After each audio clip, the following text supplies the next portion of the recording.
Halo teman-teman semua, kembali lagi bersama saya Ilham Hafiz sebagai mentor dari channel Alope Coding Room ini.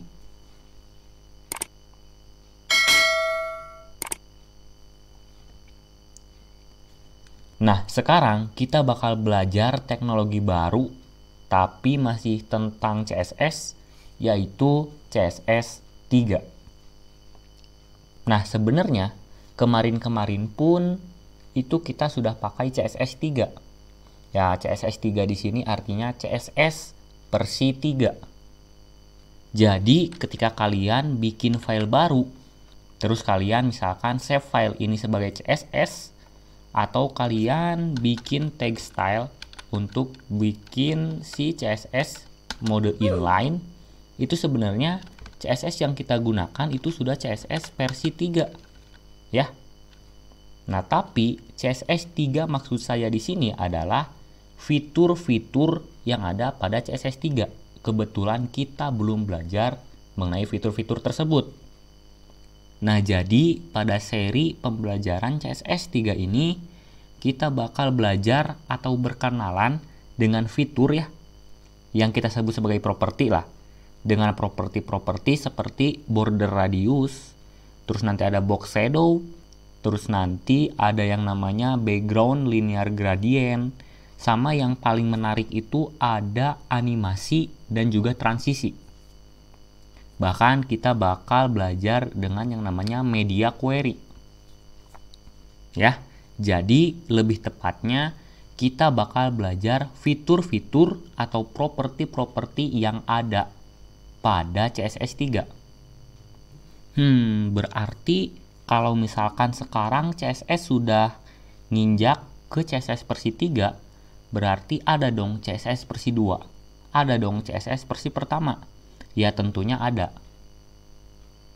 Nah, bahkan perbedaan dari CSS 2 ke CSS 3 itu perubahannya sangat signifikan.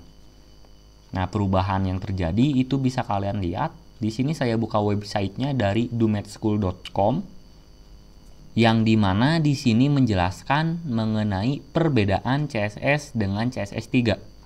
CSS yang dimaksud di sini adalah CSS versi sebelum-sebelumnya. Ketika scroll ke bawah di sini katanya kalau misalkan CSS itu kecepatan dalam memuat halaman web tidak sebaik dan secepat CSS 3.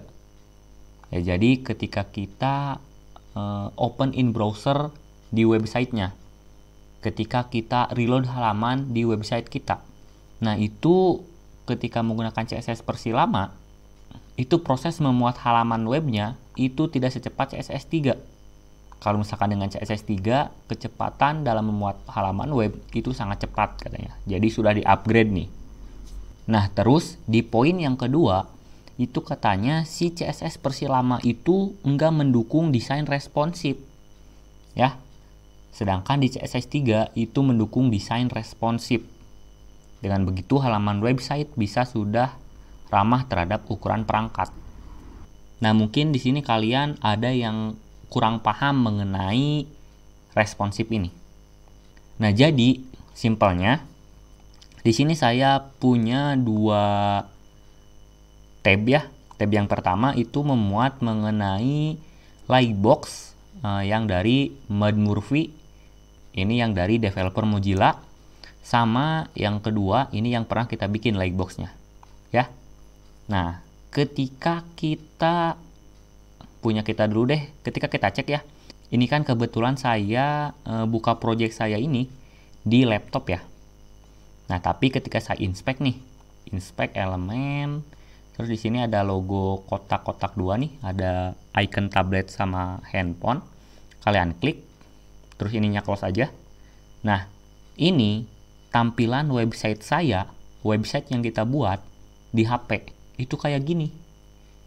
Ya. Dan kalau misalkan kalian pilih di sini nih, ini Galaxy Note di HP Galaxy Note 20. Kalau misalkan kalian pengen di HP iPhone 11 Pro, tinggal klik aja. Nah, tampilan website kita di HP iPhone 11 Pro ini seperti ini. Kebayang jeleknya ya. Dan kalau misalkan dibuka di iPad, itu kayak gini. Ya masih mending lah. Nah, tapi ini ketika website kita dibuka di HP, itu kelihatannya jelek banget. Bahkan ini gak rapih nih. Ini bahkan kolaps. Lihat aja, si navigasi ininya udah gede, lebih gede dari gambarnya bisa dibilang. Nah, jadi ini namanya enggak responsif. Jadi di laptop bagus, di tablet bagus, tapi di HP berantakan. Atau di laptop bagus, di tablet berantakan, di HP lebih hancur lagi. Nah, itu yang namanya tidak responsif. Berbeda dengan website yang responsif.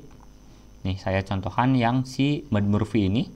Ketika saya inspect, terus pilih icon yang tadi.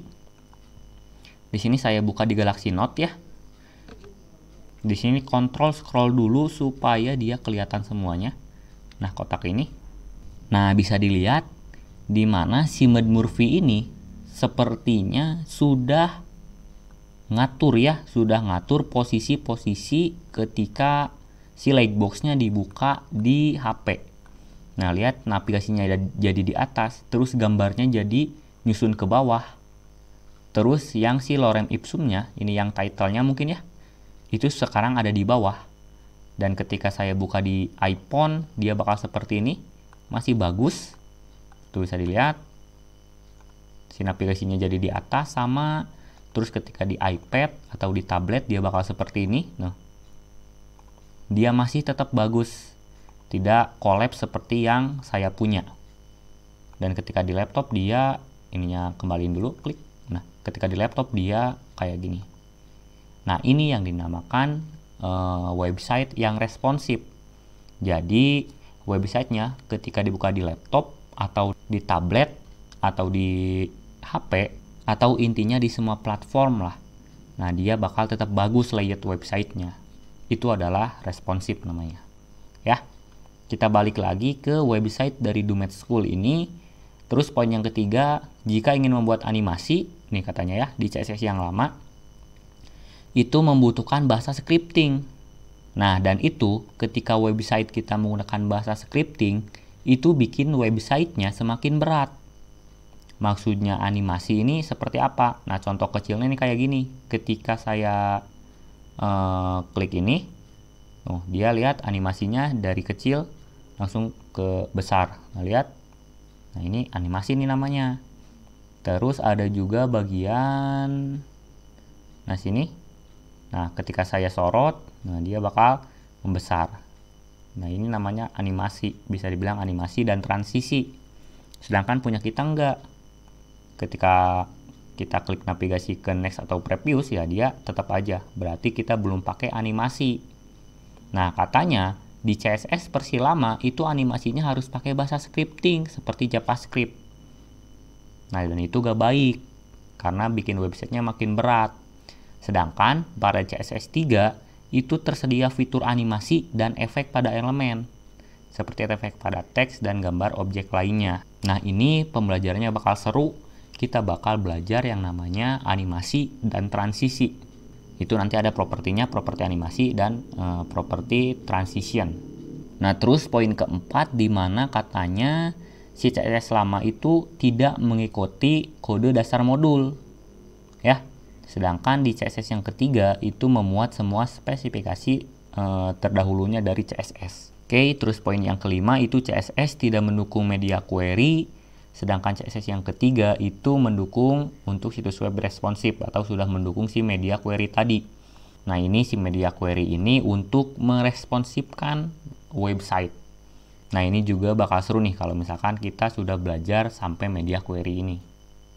Nah, jadi itu aja perkenalan kita dengan CSS 3. Semoga kalian makin semangat lagi buat belajar CSS 3 karena tentunya belajar CSS 3 ini bakal seru banget karena bisa dibilang nantinya website yang kita bikin itu nggak monoton.